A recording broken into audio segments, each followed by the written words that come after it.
And here's what's on michaelsavage.com. I don't know, people say it was one of the best shows I've ever done, where I say the Democrat rejection of God yesterday at the convention was the turning point. And WorldNet Daily wrote the article up. I really recommend that you hear the soundbite. I mean, but the fact is that Michael Savage said, not Simple Simon, but Michael Savage said, the Democrats' rejection of God is the turning point. At least I hope so.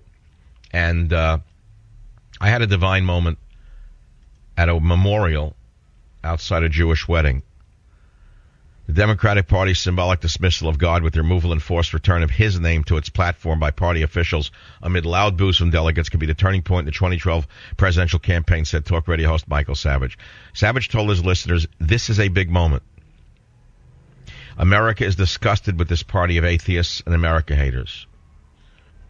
The scene at the DNC was a sharp contrast to Savage's experience Tuesday night at a Jewish wedding held at a cold, foggy, and windy Presidio in San Francisco Bay.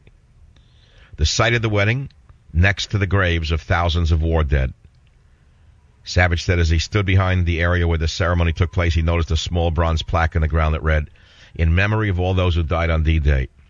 I looked up and I said to the rabbi, do you realize that if it wasn't for these men who died on D-Day, none of us would be here today? We'd all be lampshades, we'd be dead. The rabbi then grabbed my hands and we danced around the memorial stone. Soon 5 more men joined in, then 10. It was like something out of Chagall, Savage said, referring to the Russian-French-Jewish artist. 10 men dancing around this memorial to the fallen of World War II. The profundity was overwhelming to me, Savage said. Well, you can read all about it on michaelsavage.com. It's really not to be missed. And you have to understand these are epic times. We have our first naked Marxist president. I don't care how many thousands of people say that's not true. Just look at his politics and his policies. Listen to Reverend Wright's sermons. Look who he surrounds himself with. Look at the czars, and you'll understand that he's the first Marxist president.